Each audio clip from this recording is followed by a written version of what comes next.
नमस्कार, मैं हूं सुनील बॉबी। आप इस समय देख रहे हैं मगध संवाद। आइए जानते हैं आज की ताजा व बड़ी खबर। आज 12 जून 2020 है। आइए पहले फटाफट अंदाज में शुरुआत करते हैं बिहार की ताजा व बड़ी खबरों से। निर्वाचन आयोग ने कहा बिहार चुनाव की तैयारियां समय से पूरी करें। बिहार विधानसभा चुनाव को लेकर निर्वाचन आयोग ने सभी प्रारंभिक तैयारियों को पूरा करने का निर्देश दिया है। आयोग ने मुख्य निर्वाचन पदाधिकारी बिहार को इस संबंध में जिलों में ईवीएम को मंगाने, सभी बूथों का भौतिक निरीक्षण सहित अन्य कार्यों को समयबद्ध तरीके से पूरा करने का निर्देश दिया। बिहार चुनाव को लेकर पहली बार चुनाव आयोग के स्तर से एक बैठक आयोजित की गई। सूत्रों ने बताया कि 2019 के चुनाव के दौरान विधि व्यवस्था के उल्लंघन के अभी 15 मामले लंबित हैं, उन्हें भी दूर करने का निर्देश दिया गया है। नए ईवीएम से चुनाव की तैयारी भी शुरू कर दी गई है। बिहार में अगले 48 घंटों में मानसून देगा दस्तक। अगले 48 घंटे में मानसून बिहार में प्रवेश करने का प्रबल आसार है। मानसून के विस्तार के लिए परिस्थितियां लगातार तैयार हो रही है और उम्मीद है कि इस बार समय से मानसून बिहार में प्रवेश करेगा। गौरतलब है कि पूर्णिया में 13 जून को मानसून के पहुंचने का पूर्वानुमान मौसम विभाग केंद्र ने दिया है। इसके बाद कुछ दिनों के अंतराल में यह पटना, गया और राज्य के अन्य हिस्सों में पहुंचेगा। मौसम विज्ञान केंद्र के पूर्वानुमान के मुताबिक अगले 24 घंटे में पूर्वी बिहार और आसपास के क्षेत्रों में हल्की से मध्यम बारिश और कुछ जगह पर भारी बारिश हो सकती है। पिछले 24 घंटे में राज्य के उत्तर पूर्वी और दक्षिण पश्चिमी इलाके में हल्की से मध्यम बारिश दर्ज की गई है। हालांकि इसे प्री मानसून बारिश अभी नहीं माना गया है। बिहार के सभी विश्वविद्यालय में ऑनलाइन दाखिला। राज्य के सभी विश्वविद्यालयों में नामांकन की प्रक्रिया ऑनलाइन होगी। इसके साथ ही निबंधन कार्य भी समय पर पूरे किए जाएंगे। ऑनलाइन डिग्री वितरण एवं नेशनल एकेडमिक डिपॉजिटरी की प्रभावी व्यवस्था भी विश्वविद्यालयों को करनी होगी। सभी विश्वविद्यालयों में वीडियो कॉन्फ्रेंसिंग कक्ष तैयार होंगे और उन्हें अपने शिक्षण सामग्री को ऑनलाइन वेबसाइट पर अपलोड करने होंगे। राज्यपाल सह कुलाधिपति फागू चौहान ने यह आदेश दिए। बिहार में माध्यमिक शिक्षकों का नियोजन अगले माह।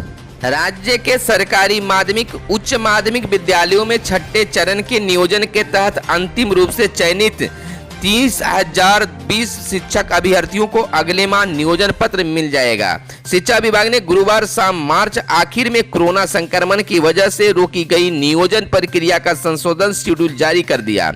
20 जून को मेधा सूची का अंतिम प्रकाशन होगा। 14 जुलाई को नगर निकायों व 15 जुलाई को जिला परिषद में नियोजन पत्र बांटे जाएंगे।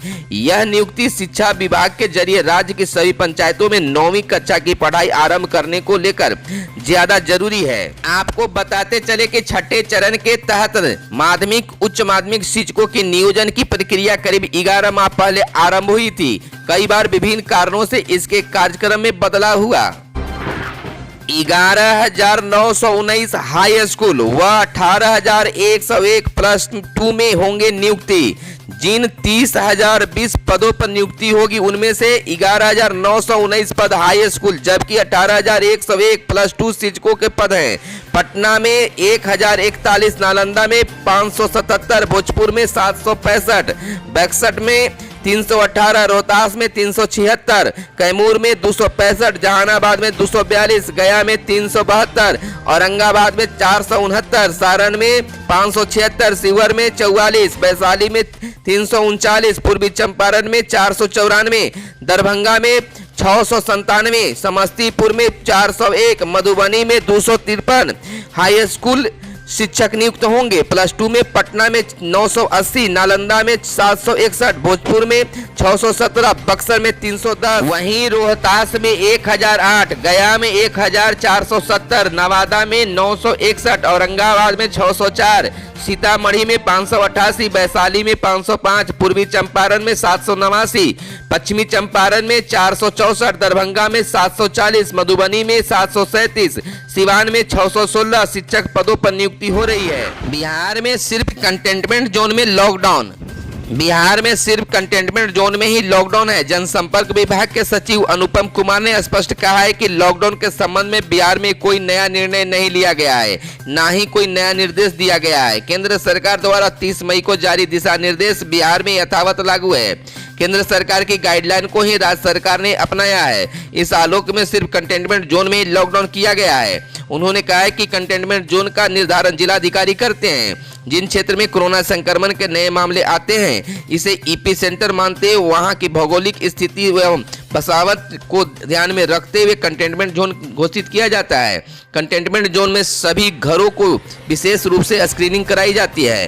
कंटेनमेंट जोन में अगर 28 दिनों तक कोरोना के नए मामले सामने नहीं आते हैं तो उस क्षेत्र को कंटेनमेंट जोन से फ्री कर दिया जाता है। 15 साल पहले कोई सोच सकता था कि गया राजगीर पहुंचेगा गंगा जल। पटना प्रमंडल के जिलों के जदयू कार्यकर्ताओं के विजुअल सम्मेलन को सीएम ने किया संबोधित। मुख्यमंत्री नीतीश कुमार ने कहा है कि 15 साल पहले के शासनकाल में किसी दूरगामी योजना के बारे में कोई सोच भी नहीं सकता था। कोई सोच सकता था कि गंगा जल धार्मिक और ऐतिहासिक दृष्टि से महत्वपूर्ण बिहार के गया, बोधगया, राजगीर और नवादा तक पहुंचेगा। इन शहरों तक गंगा जल को पहुंचाने के लिए शुरू की गई गंगा उद्रा योजना ऐतिहासिक काम है। इन शहरों में अब सालों भर शोधित गंगा जल उपलब्ध होगा। जदयू के राष्ट्रीय अध्यक्ष नीतीश कुमार ने यह बातें गुरुवार को पटना प्रमंडल के जिलों के जदयू के बूथ स्तर से लेकर अन्य प्रमुख सक्रिय नेताओं और कार्यकर्ताओं के विजुअल सम्मेलन को संबोधित करते हुए कही। अपने राजनीतिक सफर को याद करते हुए नीतीश कुमार ने कहा कि पटना और नालंदा के लोगों का मैं ऋणी हूँ और आजीवन रहूंगा, जिन्होंने मुझे 5 बार लगातार सांसद चुनकर अपना प्यार दिया। जब मैं सांसद बना था तो क्षेत्र में एक दिन में 12 किलोमीटर पैदल घूमना पड़ता था। आज सड़कों का ऐसा जाल बिछा है कि कहीं भी गाड़ी से जा सकते हैं। सिवान में सर्वाधिक 61 सहित 250 कोरोना संक्रमित बिहार में मिले। बिहार में लगातार कोरोना संक्रमित मरीजों की संख्या में हो रही है इजाफा। बिहार के सिवान सहित 31 जिलों में 250 नए कोरोना संक्रमितों की गुरुवार को पहचान की गई। यह एक दिन में अब तक की सर्वाधिक संक्रमितों की संख्या है।